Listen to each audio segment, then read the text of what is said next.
Vai tu, mans mīļais skatītājs, zini, kāds ir tavs asinsspiediens? Es tūlīt to zināšu, jo esmu atnākusi pie ārsta kardiologa Jānas Paiglītes. Sveiki, doktor! Labdien! Nu tad mēram var? Mēram!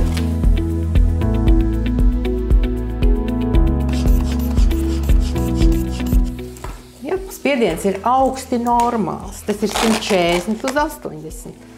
Nu, jāsaka tāds, tas droši vien tāpēc, ka šeit ir ārsta kabinets un ir baltā halāta sindroms.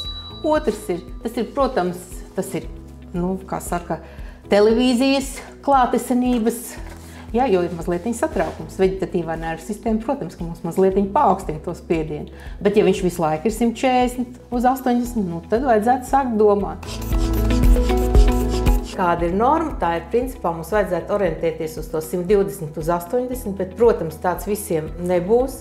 Arī 130 vēl ir normāls spiediens, principā līdz 140 uz 80. Kāpēc ir tāds pieņēmums, ka augsts asinsspiediens un paaugstināts holesterīna līmenis ir tā saucamais bīstamais pāris?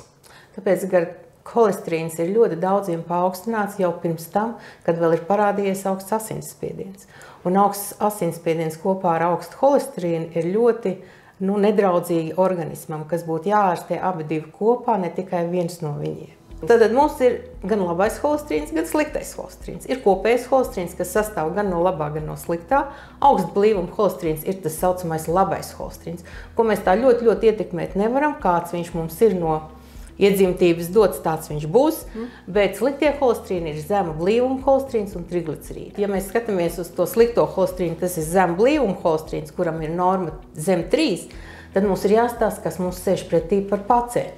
Vai tas ir absolūti jauns un vesels bez jebkādām blakus slimībām ar normālu spiedienu, tad lai viņam ir zem tā 3. Ja? Bet ja jau pacientam ir augsts asinsspiediens, tad viņam norma ir pilnīgi cita. Tad jau mums būtu jātiecās uz to zem 1,8. Bet ja pacientam jau ir miokarda infarkti bijuši, ja ir stenti ielikši, tad pilnīgi noteikti ir šis skaitlis, kas ir diezgan zems, kas ir zem 1,4. Un kāda varētu būt medikamentu terapija? Medikamentozā terapija dotā brīdī ir ļoti plaša. Protams, neviens nav atcēlis veselīgu dzīvesveidu, kas arī nedaudz var samazināt holesterīnu, ja mēs zinām, ka cilvēks stipri grēko par kustībām, par ēšanu vai par ūdens dzeršanu. Bet ja mēs zinām, ka viņš negrēko nemaz un viņam jau ir kaut kāda slimība, tad mums pilnīgi noteikti ir medikamentoza terapija. Mums ir pašlaik ļoti laba pieejama kombinēta terapija, kur ir 2 zāles, jau 3 zāles vienā, kurā ir gan spiediena zāles, gan arī holesterīna zāles, kur mēs varam ārstēt gan spiedienu, gan holesterīnu ar vienu tableti. Tagad arī ir ļoti laba izvēle. Mums ir, lai mums nebūtu tikai jāceļ lielas devas statīniem, mums ir kombinēta terapija, arī statīna terapija, kur mēs varam iegūt daudz labāku efektu, dzerot mazākas statīna devas, bet kombinētāku terapiju. Un tas efekts tiešām ir labs, un mums nav vairs grūti dabūt šos ļoti zemos zem blīvuma skaitļus. Nu jā, doktor, un noslēgumā, kāda ir spēka vārdi pacientiem no jums kā no kardiologa?